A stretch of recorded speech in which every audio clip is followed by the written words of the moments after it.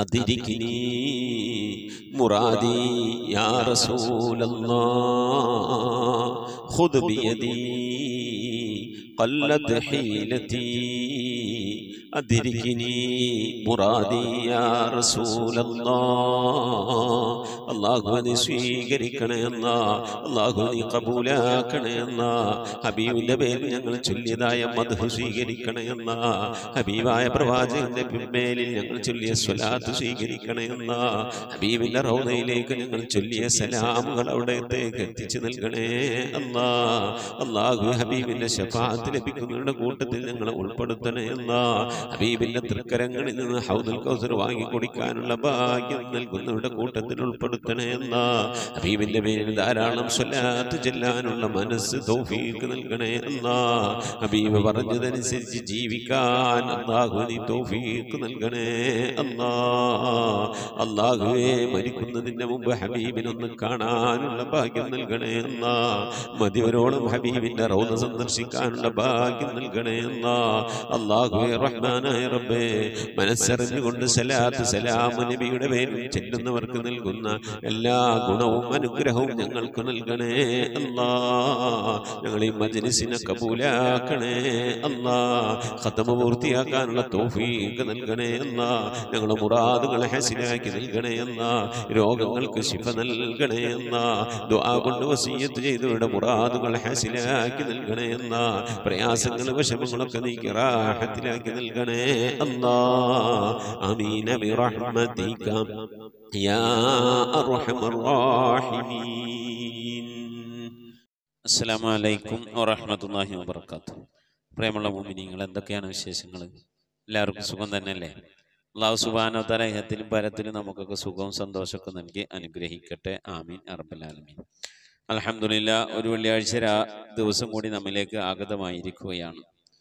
അള്ളാഹുവിൻ്റെ ദിവസങ്ങളിൽ നേതാവായ സയ്യിദുൽ അയ്യാം എന്ന പേരിൽ അറിയപ്പെടുന്ന വെള്ളിയാഴ്ച ദിവസം ധാരാളം അനുഗ്രഹങ്ങളും റഹ്മത്തും ബർക്കത്തും മഗ്ഫിറത്തും ഒക്കെ കൊണ്ടുവരുന്ന ഒരു പുണ്യമായ ദിവസമാണ്.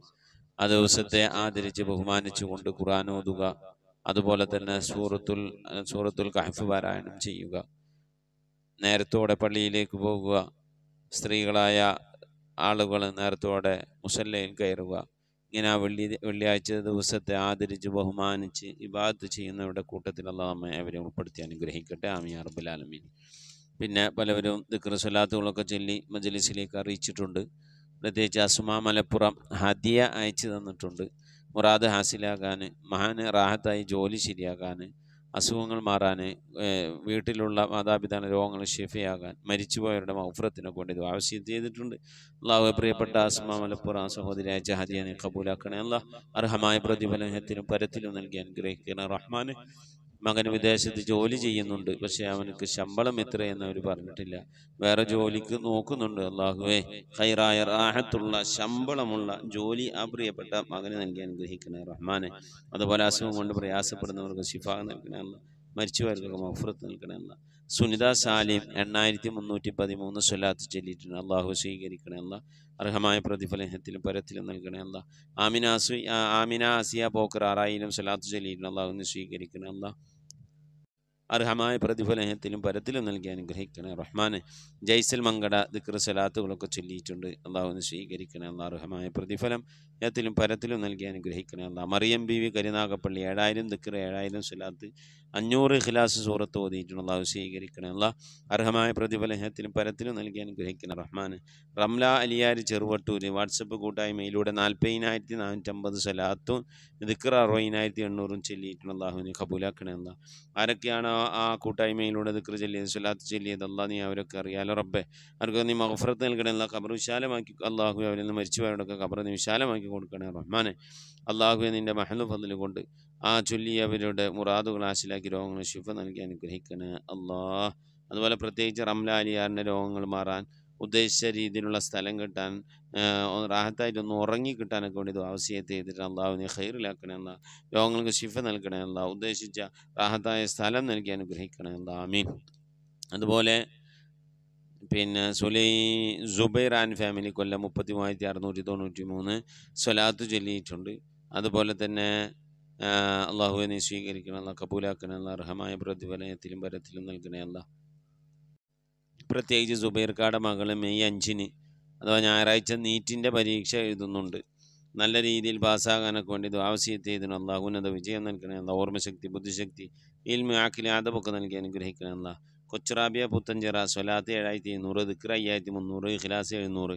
മരണപ്പെട്ട മാതാപിതാക്കൾക്ക് വേണ്ടിയും ഞങ്ങളുടെ എല്ലാ മുറാദുകൾ ഹാസിലാകാനൊക്കെ വേണ്ടി ആവശ്യത്തെ അള്ളാഹുവെ മരിച്ചവർക്ക് നീ മഗ്ഫിറത്ത് നൽകണേ അള്ളാഹ്. ഖബർ വിശാലമാക്കി കൊടുക്കണേ അള്ളാഹ്. മരിച്ചവരുടെ മഗ്ഫിറത്ത് ഉദ്ദേശിച്ചുകൊണ്ട് ചെല്ലിയ ദിക്ർ സ്വലാത്തൊക്കെ സ്വീകരിക്കണേ അള്ളാഹ്. അത് നിന്നൊക്കെ മിഥിൽ തവാബ് കണ്ടുകൊണ്ട് ആ ഖബറിൽ കിടന്ന് സന്തോഷിക്കാൻ അവർക്ക് നീ തൗഫീഖ് നൽകണേ റഹ്മാനെ. അള്ളാഹുവെ മുറാദുകൾ ഹാസിലാക്കി രോഗങ്ങൾക്ക് ശിഫ നൽകണേ അള്ളാഹ്. ഖദീജ ഒടക്കാലി 14,000 സ്വലാത്ത് ചൊല്ലിയിട്ടുണ്ട്, ദിക്ർ 3,800 ചൊല്ലിയിട്ടുണ്ട്, അള്ളാഹുവിനെ സ്വീകരിക്കണേ അള്ളാഹ്. അർഹമായ പ്രതിഫലത്തിലും പരത്തിലും നൽകണേ റഹ്മാനെ. ആമിന തളിക്കുളം 10,000 സ്വലാത്ത് ചൊല്ലിയിട്ടുണ്ട്, അള്ളാഹുവിനെ സ്വീകരിക്കണേ അള്ളാഹ്. അർഹമായ പ്രതിഫലത്തിലും പരത്തിലും നൽകി അനുഗ്രഹിക്കണേ അള്ളാഹ്. സുബൈദ കോയ ചെറുവട്ടൂര് സ്വലാത്ത് ദിക്ർ ഒക്കെ കൂടി 30,000. അതുപോലെ തന്നെ സ്വലാത്ത് 1,00,000 ചൊല്ലിയിട്ടുണ്ട്. അവർ ഗ്രൂപ്പിലെല്ലാവരും കൂടി ചൊല്ലിയത് 5 കോടി സ്വലാത്താണ് ചൊല്ലിയിരിക്കുന്നത്, അള്ളാഹുവിനെ കബൂലാക്കണേ അള്ളാഹ്. അർഹമായ പ്രതിഫലത്തിലും പരത്തിലും നൽകണേ അള്ളാഹ്. ആരാണോ ആ സ്വലാത്തിൻ്റെ ഗ്രൂപ്പ് നിയന്ത്രിച്ചു കൊണ്ടുപോകുന്നത്, ആ ഗ്രൂപ്പിൻ്റെ അഡ്മിന്മാരായ ആളുകൾ, അതിനുവേണ്ടി പ്രവർത്തിക്കുന്ന എല്ലാവർക്കും നീ അർഹമായ പ്രതിഫലം നൽകണേ അള്ളാഹ്. യത്തിലും പരത്തിലും അള്ളാഹുവെ നീ വിജയം നൽകി അനുഗ്രഹിക്കണേ അള്ളാഹ്. എല്ലാവിധ പ്രതിസന്ധികളും പ്രയാസങ്ങളും കരകയറ്റി സന്തോഷകരമായ റാഹത്തായ ജീവിതം അവർക്ക് ഞങ്ങൾക്ക് നൽകണേ അള്ളാഹ്. അതുപോലെ ഐശമ്മ കോടങ്ങാട് സലാത്ത് 47,000 അള്ളാഹുവിനെ സ്വീകരിക്കണേ അള്ളാഹ്. അർഹമായ പ്രതിഫലത്തിൽ പരത്തിലും നൽകി അനുഗ്രഹിക്കണേ റഹ്മാനെ. ഐഷബി പള്ളിക്കര ബസാർ 18,000 സലാത്ത് ഇസ്തിഗ്ഫാർ തഹ്ലീലൊക്കെ ചൊല്ലിയിട്ടുണ്ട്, 18,000 സ്വലാത്ത് ചൊല്ലിയിട്ടുണ്ട്, അള്ളാഹുവിനെ സ്വീകരിക്കണേ അള്ളാഹ്. അള്ളാഹു കബൂലാക്കണേ അള്ളാഹ്. ചൊല്ലിയ ദിക്ർ സ്വലാത്തുകളൊക്കെ അർഹമായ പ്രതിഫലത്തിലും പരത്തിലും നൽകി അനുഗ്രഹിക്കണേ റഹ്മാനെ. പ്രത്യേകിച്ച് നമ്മളെ ഐഷബി പള്ളിക്കര ബസാറിൻ്റെ മരുമകൻ നമ്മൾ മുമ്പ് സൂചിപ്പിച്ചിരുന്നു, ആശുപത്രിയിൽ അഡ്മിറ്റാണ്, ICUവിലായിരുന്നു, 14 ദിവസം ഗൾഫിൽ ICUവിൽ കിടന്നു. ചികിത്സയും കാര്യങ്ങളൊക്കെ സ്വന്തമാണ്. അതിൻ്റെ ബില്ല് അങ്ങോട്ട് വന്നപ്പോൾ വീട്ടുകാരൊക്കെ ഞെട്ടി. 12 ലക്ഷം, ഇന്ത്യയുടെ 12 ലക്ഷം ഉറുപ്പിയാണ് 14 ദിവസത്തെ ഗൾഫിലെ ICUവിൻ്റെ ബില്ല് വന്നിരിക്കുന്നത്. കയ്യിൽ കാശൊന്നും ഇല്ലാതിരിക്കുന്ന പ്രയാസത്തിൽ ICUവിൻ്റെ ബില്ലടക്കാൻ സാമ്പത്തികമായി ഇല്ലാതെ പ്രയാസപ്പെടുന്ന ഒരു സാഹചര്യമാണ് പ്രിയപ്പെട്ട ആ കുടുംബത്തിനുള്ളത്. അതുപോലെ അനുബന്ധമായ ചികിത്സയും കാര്യങ്ങളും. അസുഖം പരിപൂർണമായിട്ട് ശിഫ ആയിട്ടില്ല, ഓർമ്മ ശരിക്കും വന്നിട്ടില്ല, എന്നാൽ ഓർമ്മ വന്നിട്ടുണ്ട്, ശരിയായ ഓർമ്മയിലേക്ക് എത്തിയിട്ടില്ല. ഇങ്ങനെയുള്ളൊക്കെ പ്രയാസങ്ങൾ അവർ അനുഭവിച്ചു കൊണ്ടിരിക്കുന്നുണ്ട്. അതിൻ്റെ പുറമെ ICUവിലെ പൈസ അയച്ച് അടക്കാൻ 12 ലക്ഷം രൂപ അടക്കാൻ അള്ളാഹുവിനുള്ള വഴികളൊക്കെ നീ തുറന്നു നൽകണേ അല്ലാഹ്. ആമീൻ യാ റബ്ബൽ ആലമീൻ. അതുപോലെ ഫാത്തിമ ബി കൊല്ലം 35,000 സ്വലാത്ത് ചൊല്ലിയിട്ടുണ്ട്. അസുഖങ്ങൾ മാറാൻ പ്രത്യേകം ആവശ്യത്തെ ചെയ്തിട്ടുണ്ട്. അള്ളാഹുവെ എത്തിലും പരത്തിലും നീ വിജയിക്കണേ അള്ളാഹ്, വിജയിപ്പിക്കണേ അള്ളാഹ്. അവർ ചൊല്ലിയ ദിക്ർ സ്വലാത്തൊക്കെ ഒന്ന് സ്വീകരിക്കണേ അള്ളാഹ്. അർഹമായ പ്രതിഫലം നൽകണേ റഹ്മാനെ. അതുപോലെ അസുഖം മാറാൻ പ്രത്യേകം ആവശ്യം, അവരുടെ രോഗങ്ങൾക്ക് ഒന്ന് ശിഫ നൽകണേ അള്ളാഹ്. ആഫിയത്തുള്ള ദീർഘായുസ്സ് നൽകണേ അള്ളാഹ്. റംല കാസർഗോഡ് 3000 സ്വലാത്ത് ചൊല്ലിയിട്ടുണ്ട്. അള്ളാഹു ചൊല്ലി സ്വലാത്ത് കബൂലാക്കണേ അള്ളാഹ്. അർഹമായ പ്രതിഫലം ഇഹത്തിലും പരത്തിലും നൽകണേ അള്ളാഹ്. മരണപ്പെട്ടു പോയവരുടെ അതറത്തിലേക്ക് ഉപകരിക്കുന്ന സൽക്കർമ്മമായി നീ അതിനെ കബൂലാക്കണേ അള്ളാഹ്. ആമീൻ യാ റബ്ബൽ ആലമീൻ. ഇൻഷാ അള്ളാഹ് പ്രിയമുള്ള മുഅ്മിനീങ്ങളെ, മരണപ്പെട്ടുപോയവരുടെ പേരിൽ ഫാത്തിഹ, ഖിലാസ്, മുഹബ്ബത്ത് ഓതി ഇൻഷാ അള്ളാഹ് നമുക്ക് ദുആയിലേക്ക് പ്രവേശിക്കാം. അൽ ഫാത്തിഹ. أعوذ بالله من الشيطان الرجيم. بسم الله الرحمن الرحيم. الحمد لله رب العالمين الرحمن الرحيم مالك يوم الدين إياك نعبد وإياك نستعين اهدنا الصراط المستقيم صراط الذين أنعمت عليهم غير المغضوب عليهم ولا الضالين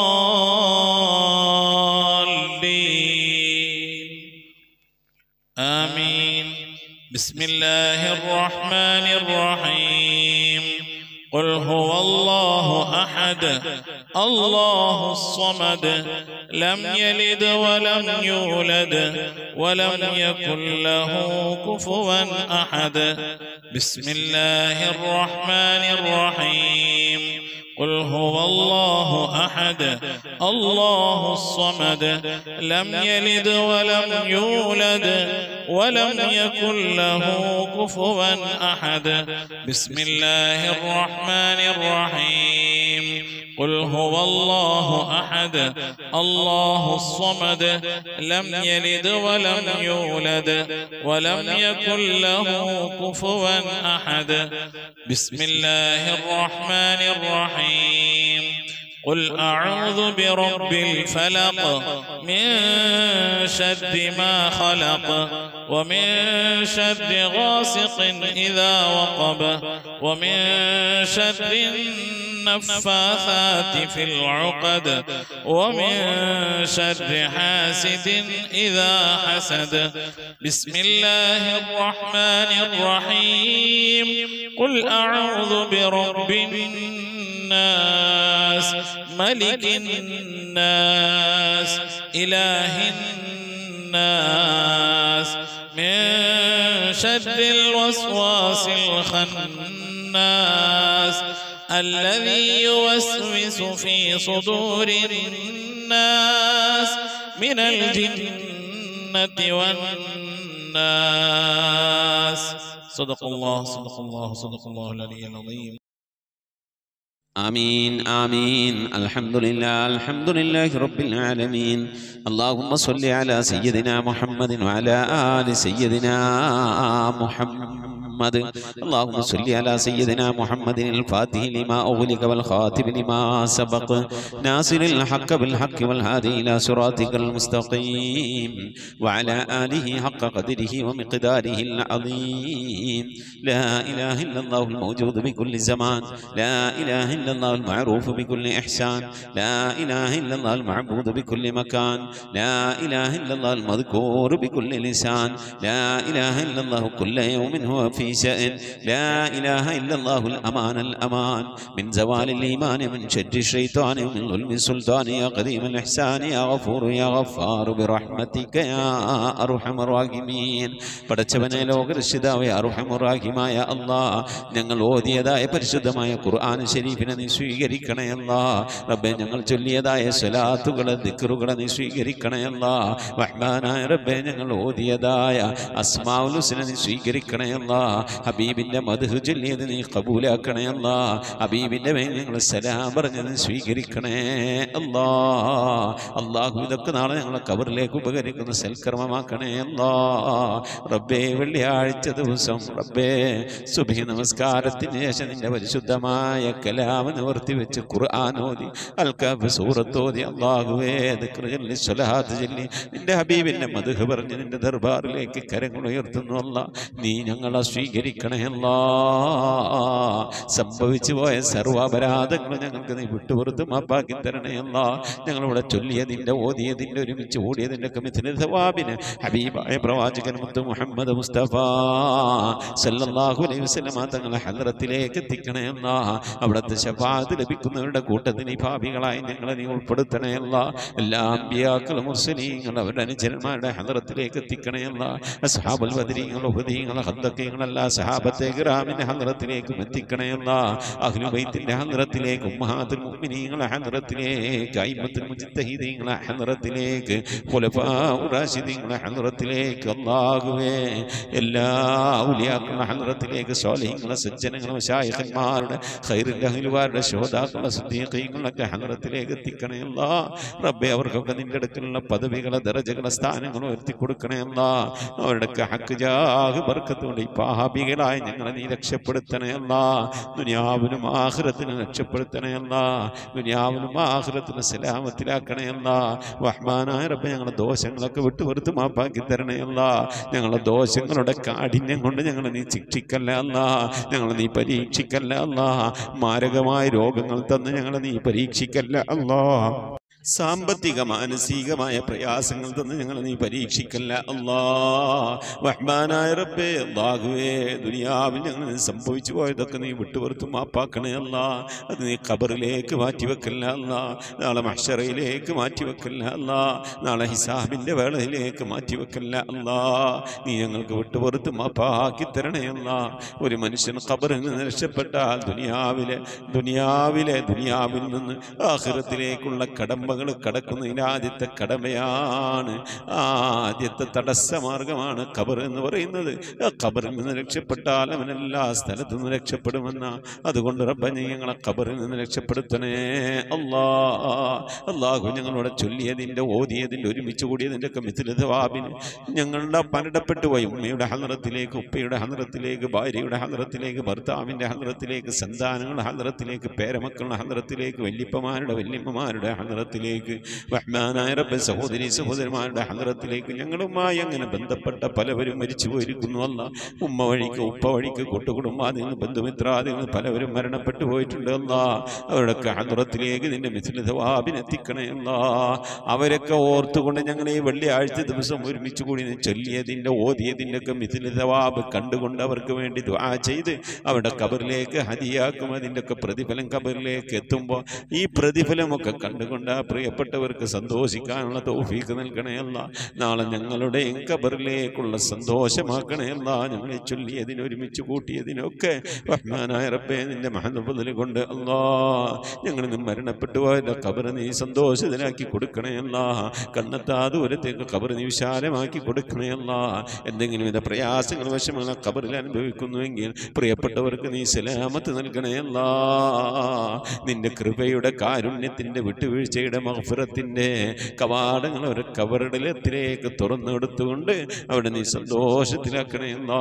റഹ്മാനായ റബ്ബേ അല്ലാഹുവേ ഈ മഹത്തായ മജ്ലിസിൽ ദുആ കൊണ്ട് വസിയത്ത് ചെയ്തും എൻ്റെ പ്രിയപ്പെട്ട ഉപ്പമാർ, ഉമ്മമാർ, സഹോദരി സഹോദരന്മാർ എല്ലാവരെയും മുറാദുകളെ ഹസിലാക്കണേ അല്ലാ. സങ്കടങ്ങൾ, പ്രയാസങ്ങൾ, വിഷമങ്ങൾ, ബുദ്ധിമുട്ടുകൾ, മശക്കത്തുകളൊക്കെ നീക്കി കൊടുക്കണേ അല്ലാ. രോഗശമനത്തിനായി ദുആ വസിയത്ത് ചെയ്തവരുണ്ട് റബ്ബേ നീ ശിഫാ നൽകണേ അല്ലാ. പലതരത്തിലുള്ള അസുഖം കൊണ്ട് പ്രയാസപ്പെടുന്നവരുണ്ട്, മാനസിക രോഗങ്ങൾ കൊണ്ട് വിഷമിക്കുന്നവരുണ്ട്, ശാരീരിക രോഗങ്ങൾ കൊണ്ട് പ്രയാസപ്പെടുന്നവരുണ്ട്, സാമ്പത്തിക പ്രതിസന്ധികൾ കൊണ്ട് ബുദ്ധിമുട്ടുന്നവരുണ്ട്. എല്ലാ പ്രയാസങ്ങളിലും പ്രതിസന്ധികളും ഞങ്ങൾ നീ കാക്കണേ അല്ലാ. ഓപ്പറേറ്റീവ് ചെയ്യേണ്ട രോഗം കൊണ്ട് പ്രയാസപ്പെടുന്നവരുണ്ട്. റഹ്മാനായ റബ്ബേ വാർദ്ധക്യ സഹജമായ രോഗം കൊണ്ട് വിഷമിക്കുന്നവരുണ്ട്, ആശുപത്രിയിൽ അഡ്മിറ്റായ രോഗികളുണ്ട്, ആശുപത്രികളിൽ നിന്ന് മടക്കിയ രോഗികളുണ്ട്. അല്ലാഹു എല്ലാവർക്കും ശിഫ നൽകുന്നവനെയാണല്ല അല്ലാ. രോഗങ്ങൾക്ക് നീ ശിഫ നൽകണേ അല്ലാ. ആഫിയത്തുള്ള ദീർഘായുസ് നൽകി അനുഗ്രഹിക്കണേ അല്ലാ. റഹ്മാനായ റബ്ബേ ക്യാൻസർ, ട്യൂമർ പോലത്തെ രോഗങ്ങൾ, പകർച്ചവ്യാധികളൊക്കെ കാക്കണേ അല്ലാ. ക്യാൻസർ ബാധിച്ച് പ്രയാസപ്പെടുന്നവരുണ്ട് റബ്ബേ, പലവരും ദുആ വസിയത്ത് ചെയ്തിട്ടുണ്ട് അല്ലാ. അത്തരത്തിലുള്ള രോഗാണുക്കളിൽ നിന്നൊക്കെ ഞങ്ങളെ നീ കാക്കണേ അല്ലാ. തൈറോയിഡ് കൊണ്ട് പ്രയാസപ്പെടുന്നവരുണ്ട് റബ്ബേ, വയറ്റിൽ മുഴ കൊണ്ട് പ്രയാസപ്പെടുന്നവരുണ്ട്, ശരീരത്തിന് ഉദപാന തടിപ്പ് കൊണ്ട് പ്രയാസപ്പെടുന്നവരുണ്ട്. ബേജാറിലാണ് റബ്ബേ ഞങ്ങളിൽ ഞങ്ങളിൽ പലവരും പ്രയാസത്തിലാണ്, വിഷമത്തിലാണ്. ക്യാൻസർ എന്ന മഹാമാരിയെ തൊട്ട് കാക്കണേ അല്ലാ. ഞങ്ങളറിയാതെ ഞങ്ങളുടെ ശരീരത്തിലെങ്ങാനും അത്തരത്തിലുള്ള രോഗങ്ങളുണ്ടെങ്കിൽ എല്ലാം അറിയുന്ന റബ്ബേ, ഞങ്ങൾ അറിയുന്നതിന് മുമ്പ് അതിന് നീ ശിഫാ നൽകി അനുഗ്രഹിക്കണേ അല്ലാ. റഹ്മാനായ റബ്ബേ, അല്ലാഹുവേ, ദിക്ർ ചൊല്ലിയവരുണ്ട്, സ്വലാത്ത് ചൊല്ലിയവരുണ്ട്, ഖുർആൻ ഓതിയവരുണ്ട്, ഖതം ഓതുന്നവരുണ്ട്. റഹ്മാനായ റബ്ബേ, മജ്ലിസിലേക്ക് ഹദിയ അയച്ചു തന്നവരുണ്ട്. എല്ലാവരെയും നീ കബൂലാക്കണേ അല്ലാ, നീ സ്വീകരിക്കണേ അല്ലാ. ഖുർആന്റെ അഹലുകാരെ ഞങ്ങളെ നീ ഉൾപ്പെടുത്തണേ അല്ലാ. റഹ്മാനായ റബ്ബേ, ഖുർആൻ നെഞ്ചോട് ചേർത്ത് പിടിക്കാൻ നീ തൗഫീഖ് നൽകണേ അല്ലാ. ദുആ കൊണ്ട് വസിയത്ത് ചെയ്ത പ്രിയപ്പെട്ട എല്ലാവരെയും നീ കബൂലാക്കണേ അല്ലാ. ഈ മജ്ലിസിന്റെ ലിങ്കുകൾ മറ്റുള്ളവരിലേക്ക് അയച്ചു കൊടുത്തുകൊണ്ട് പരിശുദ്ധ ഖുർആന്റെ തീരത്തേക്ക് ആളുകളെ ക്ഷണിക്കുന്നവരുണ്ട് റബ്ബേ. അതുപോലെ ഓരോ ആഴ്ചയും ദിക്റുകൾ ചൊല്ലി സ്വലാത്തുകൾ ചൊല്ലി എണ്ണി രേഖപ്പെടുത്തി വെച്ചുകൊണ്ട് വെള്ളിയാഴ്ചത്തെ മജ്ലിസിൽ ദുആ ചെയ്യാൻ വേണ്ടി വ്യാഴാഴ്ച ഇശാ ആകുമ്പോഴേക്കും വാട്സപ്പിലൂടെ അയച്ചുകൊണ്ട് ദുആ വസിയത്ത് ചെയ്യുന്ന എൻ്റെ പ്രിയപ്പെട്ട ഉപ്പമാർ, ഉമ്മമാർ, വല്ലിപ്പമാർ, വല്യമ്മമാർ, സഹോദരി സഹോദരന്മാർ എല്ലാവരെയും നീ കബൂലാക്കണേ അല്ലാ. റഹ്മാനായ റബ്ബേ, ദുആ കൊണ്ട് വസിയത്ത് ചെയ്ത എൻ്റെ പ്രിയപ്പെട്ടവർ പലവരും കടം കൊണ്ട് വിഷമിക്കുന്നവരാണ്. നീ സലാമത്ത് നൽകണേ അല്ലാ. മക്കളില്ലാതെ സങ്കടപ്പെടുന്നവരുടെ സ്വാലിഹ്യങ്ങളായ മക്കളെ നൽകണേ അല്ലാ. മക്കളുടെ വിവാഹം നടക്കാതെ വിഷമിച്ചിരിക്കുന്നവരുടെ ഖൈറായണകളെ നൽകണേ അല്ലാ. റഹ്മാനായ റബ്ബേ, വിവാഹം ഉറപ്പിച്ച മക്കളൊക്കെ ഉണ്ട് അല്ലാ, നല്ല നില കെട്ടിച്ചേക്കാനുള്ള തൗഫീഖ് നൽകണേ അല്ലാ. അതിനുള്ള സാമ്പത്തിക അഭിവൃദ്ധി നൽകണേ അല്ലാ. റബ്ബേ, ഞങ്ങളെ മഈശത്തിന്റെ മേഖലയിലൊക്കെ ബർക്കത്ത് നൽകണേ അല്ലാ. ഞങ്ങളുടെ ജോലികളിൽ, ബിസിനസ്സുകൾ, കച്ചവടങ്ങളിലൊക്കെ നീ ബർക്കത്ത് നൽകണേ അല്ലാ. ബർക്കത്തുള്ള സമ്പത്ത് നൽകണേ അല്ലാ. ധാരാളം സദഖ കൊടുക്കാനും സക്കാത്തൊക്കെ കൊടുക്കാനും ഉതകുന്ന രീതിയിൽ സാമ്പത്തിക അഭിവൃദ്ധിയും അതൊക്കെ ചെയ്യാനുള്ള മനസ്സും തൗഫീഖൊക്കെ ഞങ്ങൾക്ക് നൽകണേ അല്ലാ. റഹ്മാനായ റബ്ബേ, വാടക വീട്ടിൽ താമസിക്കുന്നവരുണ്ട്, സ്വന്തമായി മണ്ണില്ലാത്തവരുണ്ട്, സ്വന്തമായി വീടില്ലാത്തവരുണ്ട്.